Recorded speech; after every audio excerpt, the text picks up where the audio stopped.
शांतिनगर गांव में किशोर नाम का एक मेहनतकश किसान अपनी पत्नी सिया के साथ रहता था। किशोर अपने खेत और घर दोनों का ख्याल रखता था।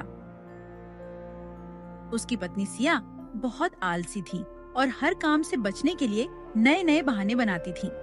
रूहान को घर का लगभग हर काम खुद ही करना पड़ता था और अब तो उसे खेतों का काम भी अकेला ही संभालना पड़ता था, क्योंकि सिया ने अपनी बीमारी का नाटक शुरू कर दिया था। एक सुबह किशोर उठा और देखा कि सिया अभी तक सो रही है। सिया, अभी तक सो रही हो? सूरज सर पर आ गया है, खेत जाने का समय हो गया है और तुमने नाश्ता भी नहीं बनाया अभी तक। ओफ किशोर, मेरे सर में इतना तेज दर्द है कि उठने की हिम्मत ही नहीं हो रही। लगता है बुखार भी है। मैं कैसे नाश्ता बनाऊंगी? सर दर्द? कल रात तो ठीक थी। ठीक है, तुम आराम करो, मैं अपने लिए कुछ बना लेता हूँ और खेत से आने के बाद तुम्हारे लिए भी कुछ बना दूंगा। किशोर ने जल्दी जल्दी अपने लिए सादे चावल और दाल बनाई और बिना किसी शिकायत के खेत की तरफ चल पड़ा।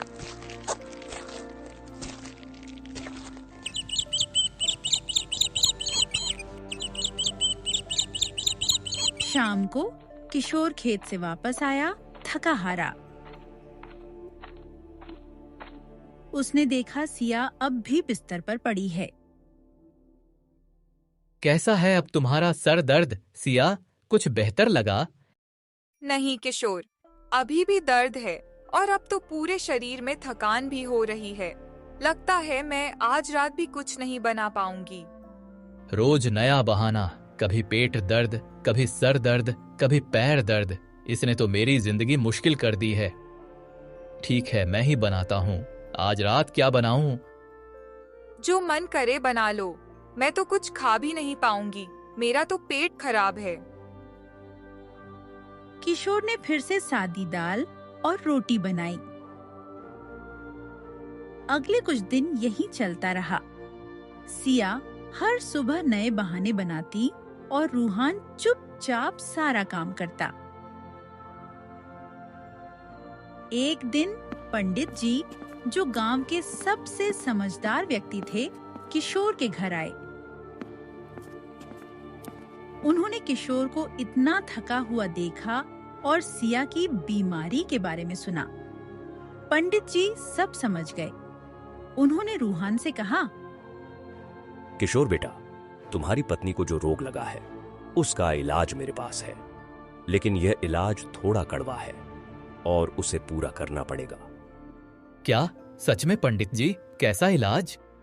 कल सुबह से तुम्हारी पत्नी को हर सुबह नीम के पत्ते का काढ़ा पीना होगा, बिना शक्कर के, और दोपहर के भोजन में सिर्फ कच्चे करेले की सब्जी खानी होगी। शाम को सिर्फ सादे चावल और दही। एक हफ्ते में सारे दर्द गायब हो जाएंगे। जो आज्ञा पंडित जी, मैं आज ही सिया को इसके बारे में बताऊंगा।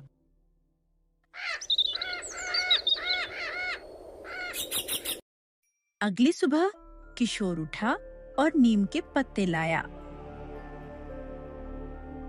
उसने काढ़ा बनाया और सिया के पास ले गया, जो अभी भी बिस्तर में पड़ी थी। सिया, उठो, पंडित जी ने तुम्हारे लिए दवा भेजी है। यह लो, नीम के पत्ते का काढ़ा। इसे पीते ही तुम्हारे सारे दर्द ठीक हो जाएंगे। नीम का काढ़ा? ये क्या मजाक है? ये तो बहुत कड़वा होगा। दवा है तो कड़वी ही होगी ना।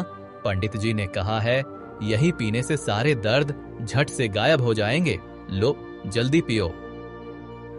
सिया ने अनमन मन से काढ़ा पिया। उसका चेहरा पूरा बिगड़ गया। ये कितना कड़वा है, मैं नहीं पी सकती ये रोज। तो ठीक होना है कि नहीं? अगर ठीक होना है तो पीना पड़ेगा। और हाँ, पंडित जी ने कहा है दोपहर में सिर्फ करेले की सब्जी खानी है।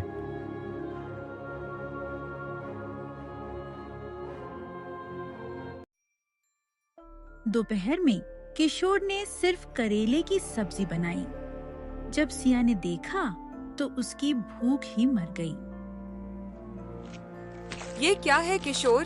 सिर्फ करेले की सब्जी, मैं ये नहीं खाऊंगी। बीमारी ठीक करनी है तो खाना पड़ेगा। पंडित जी ने कहा है, यही तुम्हारी दवा है। सिया ने मुश्किल से कुछ निवाले खाए।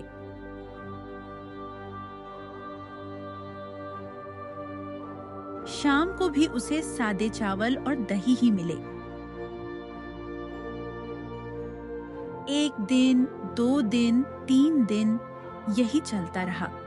सिया नीम के कड़वे रस और करेले की सब्जी से तंग आ चुकी थी। उसके दर्द भी अब कहीं दिख नहीं रहे थे।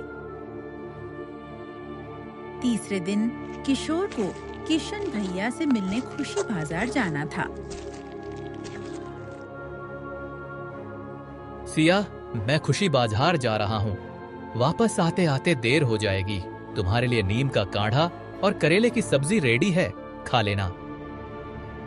क्या तुम इतनी देर तक बाहर रहोगे और मैं अकेली यहाँ नीम और करेला खाती रहूंगी? हाँ, जब तक तुम ठीक नहीं हो जाती, यही तुम्हारी दवा है। किशोर चला गया। सिया ने थोड़ी देर तक इंतजार किया, फिर उसे भूख लगने लगी। उसने सोचा, किशोर तो है नहीं, मैं कुछ टेस्टी बनाती हूँ। वो रसोई में गई। आज मैं अपने लिए शानदार आलू गोभी की सब्जी और गरम गरम पराठे बनाऊंगी। लेकिन उसने देखा, सब्जी की टोकरी में सिर्फ कुछ आलू और एक सूखा सा प्याज पड़ा है और तेल भी बहुत कम है। हे भगवान, वो तो कुछ लाए ही नहीं है। अब क्या करूं? ओह, शायद उसने सुबह से ही कुछ नहीं रखा था। सिया को बहुत भूख लगी थी। उसने सोचा, चलो बाहर जाकर देखती हूँ, शायद किसी पड़ोसी से कुछ मिल जाए। लेकिन उसे लगा, अगर मैं बाहर गई और किशोर आ गया तो पकड़ ली जाऊंगी।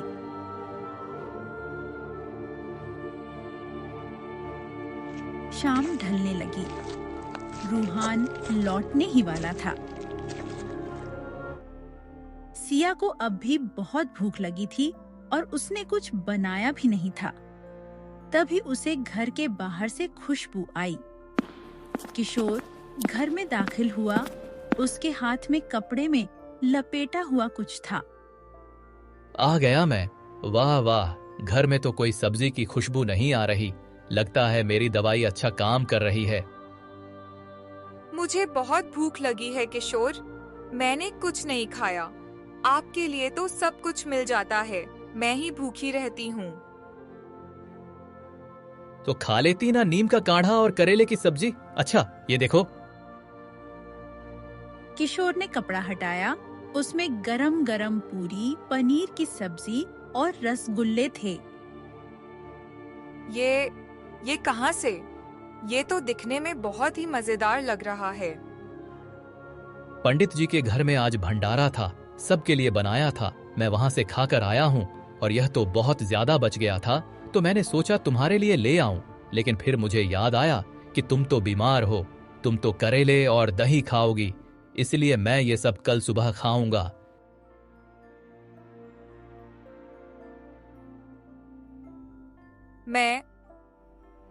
मैं बीमार नहीं हूँ रूहान।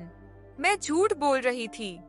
मुझे काम नहीं करना था, इसलिए मैं बहाने बनाती थी। मैं और नहीं खा सकती ये नीम का काढ़ा और करेले की सब्जी। मैं आपसे माफी मांगती हूँ। मुझसे बहुत बड़ी गलती हो गई। सब जानता था सिया। जब तुमने पहले दिन ही कहा कि सर दर्द है और बाद में चुपके से उठकर घूमी, तभी मैं समझ गया था। और जब तुमने दोपहर में आलू गोभी बनाने की कोशिश की थी, मैं तभी आ गया था। खिड़की से सब देख लिया था।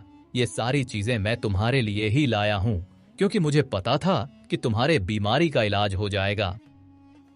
मैंने बहुत गलत किया। कल से मैं घर का सारा काम करूंगी और खेत में भी आपकी मदद करूंगी। मैं कभी आलसी नहीं रहूंगी। मुझे पता है सिया, अब चलो खाना खा लो, ये सब तुम्हारे लिए ही है। सिया ने खुशी खुशी पूरी, पनीर और रसगुल्ले खाए। उस दिन के बाद सिया पूरी तरह बदल गई।